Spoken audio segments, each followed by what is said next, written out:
দুটি ছেলের জন্মতিথি অষ্টমী নবমী।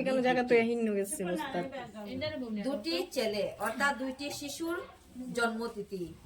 আমাদের গৃহের যেমন শিশুদের কি করি আমরা বার্থডে পালন করি অর্থাৎ জন্মদিবস পালন করি, তাই বলছে দুটি ছেলের জন্মতিথি অষ্টমী নবমী দুটি।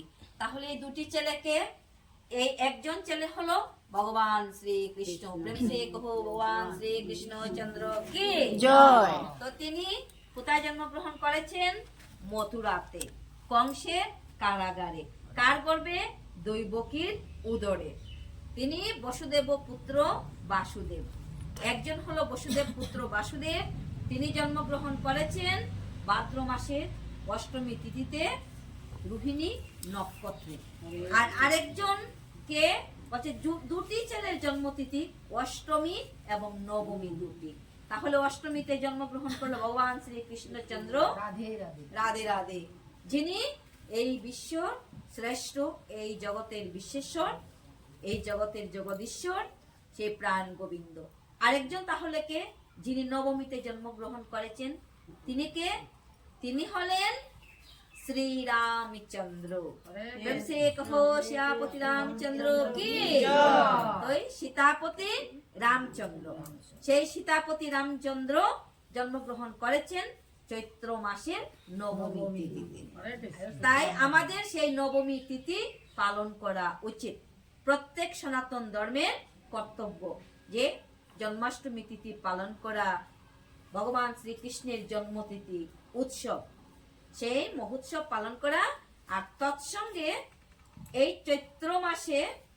চৈত্র মাসের যে বাসন্তী পূজা আসছে, সেই বাসন্তী পূজায় যে আমরা দুর্গা মায়ের পূজা করি, প্রকৃতপক্ষে সেই পূজাটা করেছিলেন কে?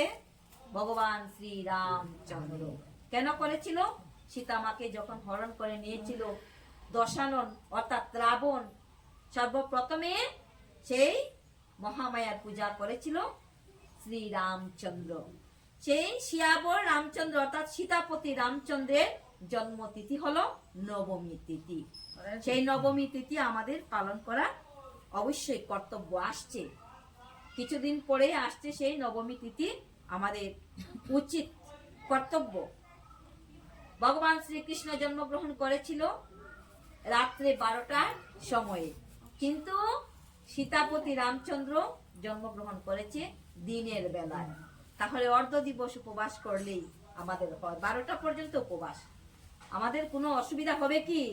12টা পর্যন্ত উপবাস এমনিতেই করে আমরা পালন করিয়া থাকি। কারণ যদি কোনো পূজা পাঠ হয় 12টা পর্যন্ত এমনিতেই আমরা কোনো কিছু না খেয়ে থাকি, কোনো আহার কোনো কিছু গ্রহণ করি না। তখন অবশ্যই আমরা সেই রামনবমী তিথি আমরা পালন করব, কারণ আমাদের সবকিছু পালন করা চৈত্র মাসের 12 তারিখ এবং শুক্রবার 27শে মার্চ, ওই দিনে আমরা সবাই কি করব? রামনবমী ব্রত পালন করব। মধ্যাহ্নে সেই শ্রীরামের জন্ম নিয়ে আমরা সবাই একবার সেই জন্ম ভাবনা ভাবব। রামানুজ সম্প্রদায় মতে শ্রী শ্রী রাম জয়ন্তী উৎসব। ওই দিন রামানুজ সম্প্রদায় মতে রাম জয়ন্তী উৎসব সবাই পালন করবেন। তাই নবমীর দিন আমরা সবাই মধ্যাহ্ন পর্যন্ত উপবাস থাকব। ওই দিনে শ্রী শ্রী বাসন্তী দুর্গা দেবীর নবমী বিহিত পূজা। ওই দিন সবাই পূজা করবেন এবং মধ্যাহ্ন পর্যন্ত শ্রী রামের জন্মতিথি উৎসব নিয়ে সবাই আপনারা ভাববেন। ভগবান শ্রী রামচন্দ্রের জন্মকথা শ্রবণ করবেন। রাজা দশরথের পরিবারে কেমন করে ভগবান শ্রী রামচন্দ্র এসেছেন চতুরংশে, সেই ভাবনা আমরা সবাই ভাবব। রাধে রাধে, জয় শ্রী রামচন্দ্র।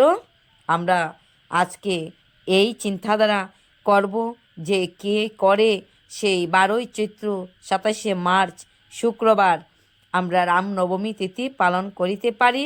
দুটি ছেলের জন্মতিথি অষ্টমী নবমী দুটি। জয় রাম।